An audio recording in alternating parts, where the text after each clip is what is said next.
Right, whenever you're ready. Yeah. So Chief, tell us how the process was for you this morning. Oh, the process was pretty smooth. I was elected number 149 in my station.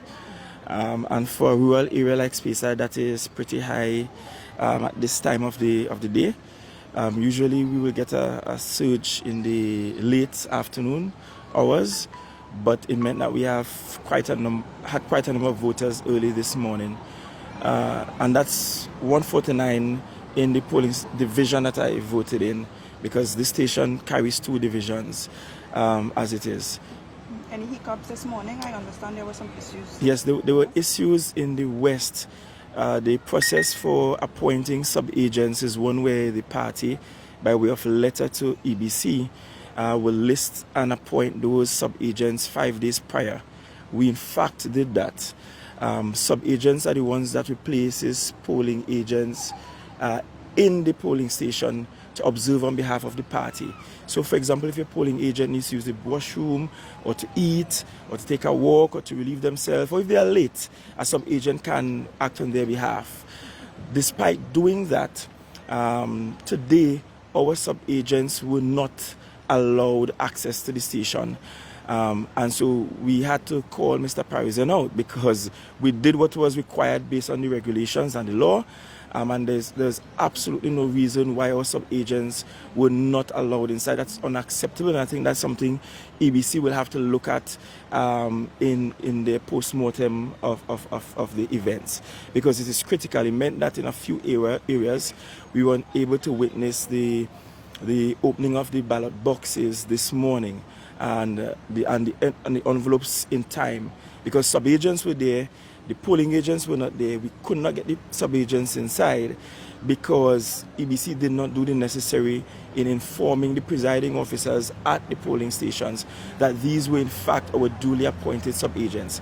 So that's unfortunate, but since that transpired, we have in fact been having smooth operations generally. And across the island, I think we're seeing a smooth flow. It would appear as though nationally we will have a high voter turnout in this election.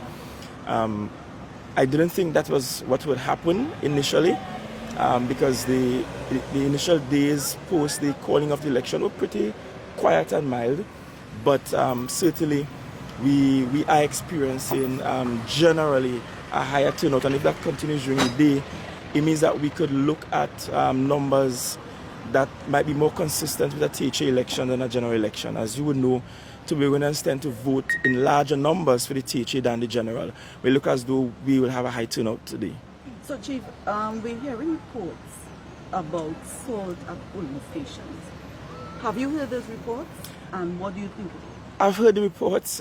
I've seen some photos, and you know, I laughed when I looked at it. I really don't operate in the politics of superstition.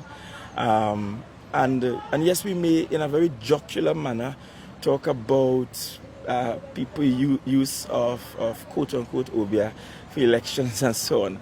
And usually we just do that in a very jocular way.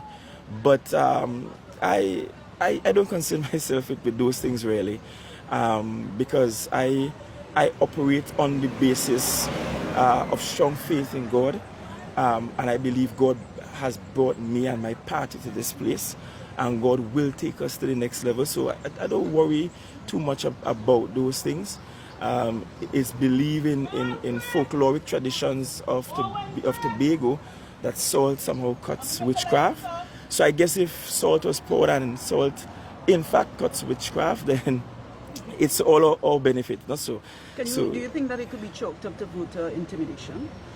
It can be, because in a society as